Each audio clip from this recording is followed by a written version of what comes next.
Alright, we are sore and stiff today. This one's going to be a talking video. No real repairs today. This is just a general update. If you want to bail now, no love lost. Now, where are we at? This video is mostly going to be a general update around multiple sclerosis and what I've been up to.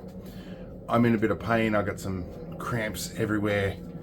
I have overdone stuff massively this week. Of course, every time I push the record button, there's a PC-21 flying overhead. Kind of happens when you live in the flight lane. So, what's happened? Well,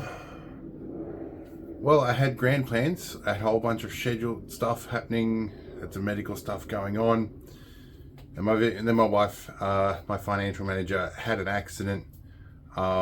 Pretty sure she's not at fault. She was coming up to an intersection, indicated to turn left across 2 lanes, or turn right across 2 lanes. Somebody came in from the left, indicated they were turning left, which would put them going around the corner. Last second, pulled a crazy Ivan, went straight ahead, plowed into the front of her, span it all the way around, facing the other way. She's pretty bruised and sore. Both cars are a write-off. I just got the word today. Bye-bye Jeep. So the Jeep Cherokee Limited is no more. They're going to pay us out on that. So in the meantime, while she's recovering from that, I did planes, trains and automobiles, or in this case buses and trains. Got myself all the way across the city, which by the time I was done was about 5 hours, including the short walk. Picked up a new vehicle, drove it all the way back the next day, because we had plans which my wife wasn't able to then complete, mostly surrounding my apprentice. We went back to the city again the next day with just me and the apprentice, and we went to the Melbourne gun show. We stayed the night. We stayed the night before the gun show, came back again. Then we went off to a defence base open day where she had fun, holding Minimise and the EF-88s and getting military vehicles, PT sessions with the RAF training officer, all the fun stuff. So trying to help her relax from that. Part of the reason we still went with that is at the time of the accident, basically I got a call saying my wife's been hit by a car. That's all the word I got. So I'm like, right kid, get in the car, we're going. We've got to figure out what's happened to mum. On the way there, I found out she works as a crossing guard. I found out that it wasn't hit by a car on the crossing. She was actually in a car accident, and somebody said railway line. So of course you can imagine my brain is 900 miles an hour at that point. A little bit emotional at this point. So I pull up to ambulance, SES, police, everything, everywhere, all right around the railroad track. So I dropped the car on the traffic island about 100 meters away and had to run down and figure out what was going on. My kid, my apprentice, was incensed. She thought mum's dead. I'm like, well, she was able to make a phone call. She's probably not. As it turns out, she's previously torn her ACL. This accident terribly exacerbated that, and she couldn't actually get out of the car. She wasn't life-threateningly injured, but she was in a lot of pain. She still is. So we needed to really separate from that little traumatic event. My apprentice is high-functioning autistic, as am I. And again, I have cramps. I can't move without being in pain. I also have gout. Now, the city is not a place for those who can't walk, as I found out. And with multiple sclerosis, I have mobility issues. So we'll lead into the multiple sclerosis stuff in a moment. So yeah, we had to separate with all that with the apprentice. She's dealing a lot better, having had a bit of time out of the situation, a little bit of time off school to deal with that. She's recovering with the change fairly well. Also, if you change something like a car with her, ruins her life. She can't cope with change. Although this one has entertainment in the back that has definitely softened the blow a little bit, as has the sunroof. I'm not looking forward to all the things that are going to leak with that. And there's already a list of things I'm going to have to fix on the new Jeep. Anyway, which is a 2014 or 2013 Jeep Grand Cherokee Laredo. which is a 3-litre turbo diesel, good for about 290 horsepower. Not too bad, but it may have some torque converter or transfer case issues. We'll find out. Either way, still getting that back in ship shape. Now, moving on to the multiple sclerosis side of things. I've been fighting to get onto NDIS to get some help for that for quite a long time. Almost as long as it took me to get onto a disability pension. They finally approved my application, but for autism, not multiple sclerosis. So, the typical insurance company, they're taking the cheapest way out of that. Don't know what that's going to come out of, but I've got to go to that. I currently can't walk because of the gout, and I can't twist and lay down because the muscles in my back straps are all cramped up from having carried packs and hiked and done more than I'm accustomed to doing. I've come a long way since defence days. Part of why I need the 8-wheeler drive is a mobility aid to get out and do all the outdoor stuff that I do. What's our next topic? I may pause this for a moment. So the next bit. So all of this has come right off the back of having Mr. Peter Middo down. He ended up extending his stay. He was here almost, I think, 3-4 weeks, nearly almost a month. We did a lot of videos together, but I also didn't stop talking that whole month. I'm not normally used to being so social and talking, and with all this other stuff that's happened, I haven't had much of a chance to recover my voice box. I actually got to a couple of points where I couldn't talk for a few days. So you probably hear I'm a little raspy at the moment, a little red in the face and stuff. I'm still recovering from that, which is why I basically scheduled a whole bunch of videos this last 2 months. I'm not sure when you'll see this exact one, probably closer to Christmas by the time you see this. I also have monthly treatments. I go to the oncology, the chemo ward, as some people call it, for my treatments for multiple sclerosis, which they do it intravenously. They stick a needle in my arm. Got to sit there for a few hours, hang around for some observations. Not allowed to drive myself home after that, which is why the Jeep was important. We needed to get that done, so that my financial manager can drive me back from the oncology stuff, which she's just starting to be able to drive again. What was the next on my list of things? So I'm working on let's go back to this a different way. Originally, I had never planned this channel to be for profit. Once I got to 1,000 subs, they said to join the partner program. I'm like, well, I might as well get a bit of a cut of the advertising they're making.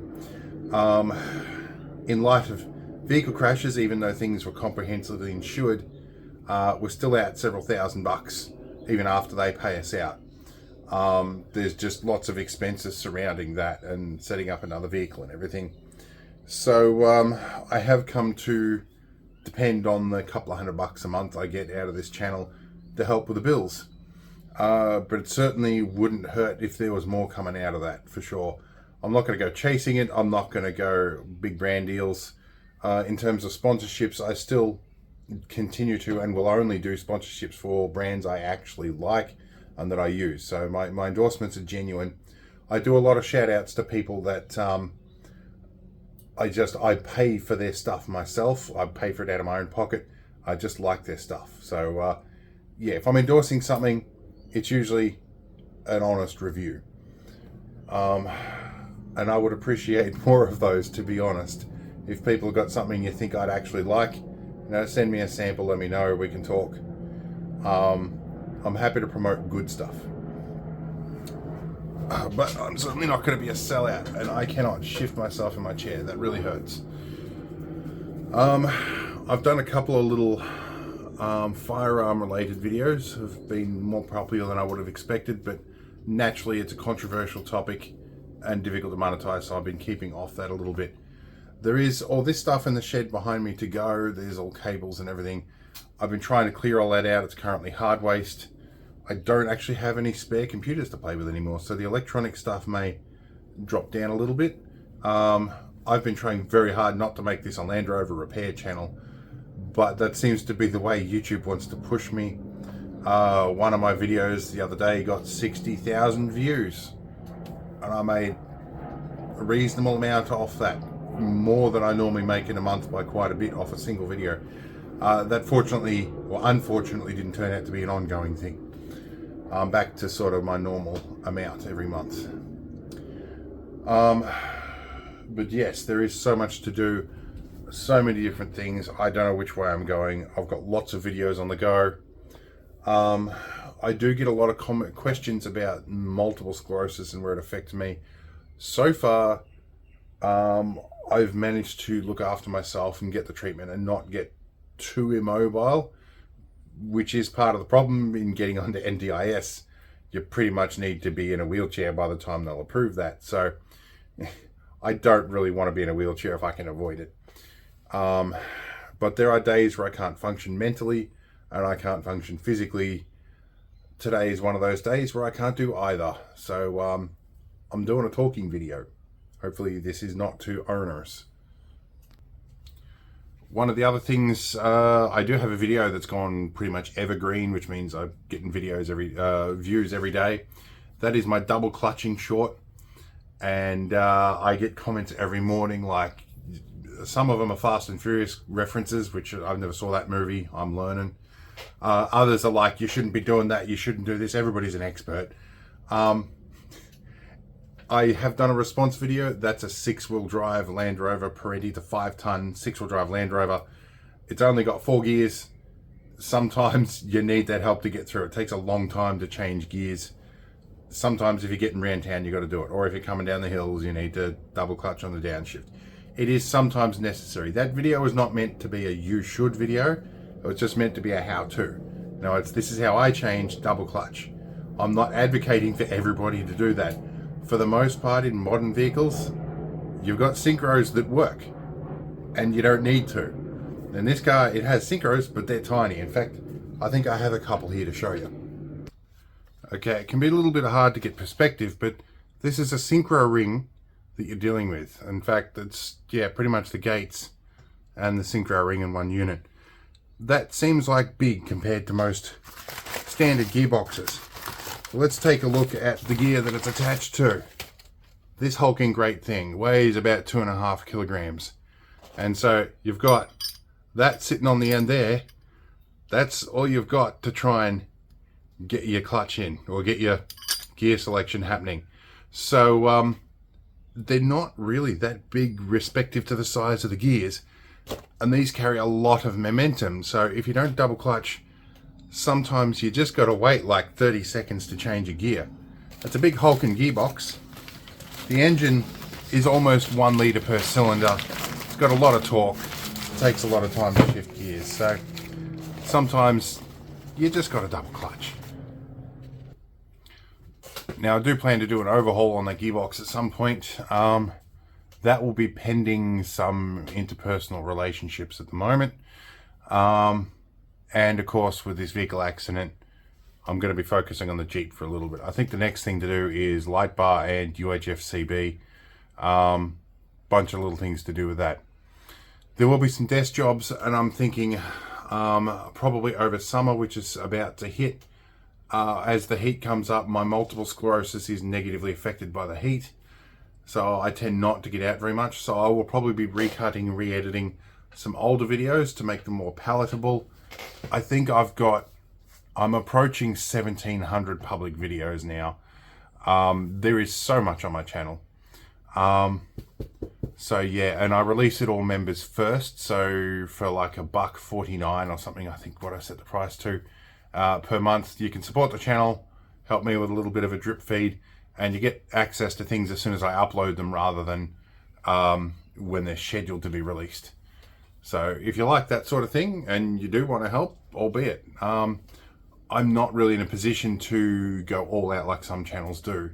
This is not my livelihood. This is what I do to stop myself from going insane rather than to try and do a career or a job. I just don't have the capacity for that. Hence why I'm on a disability pension now. But yeah, certainly make suggestions, discuss in the comments.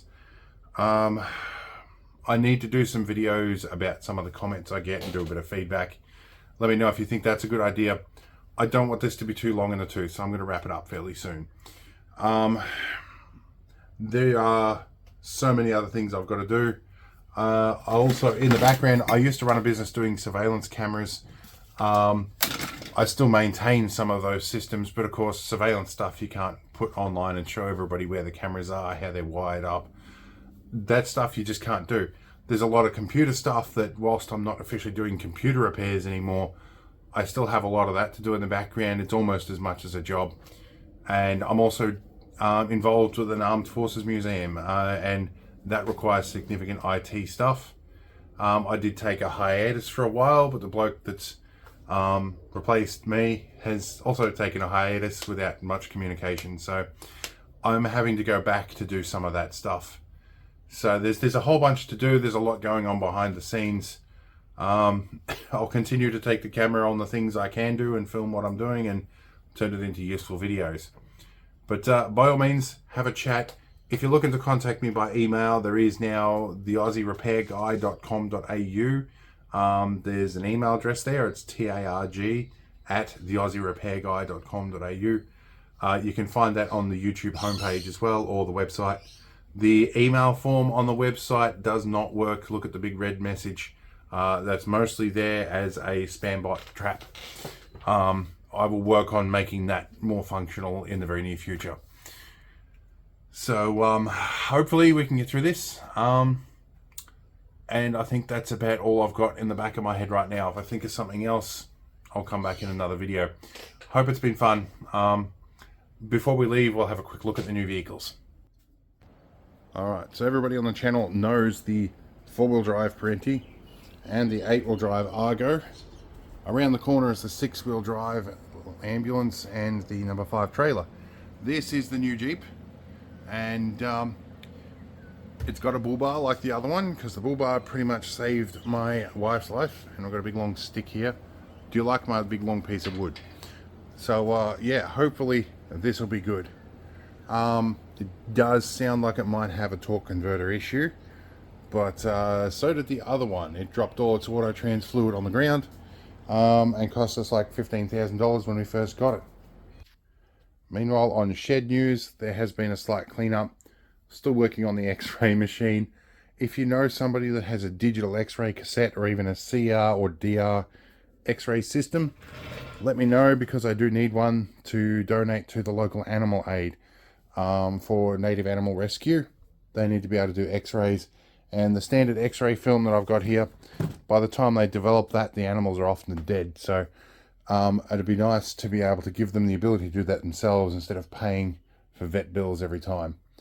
I do have more casting. I've got silver and brass to cast, so I'll be doing some jewelry. There's a bit of lathe work to do.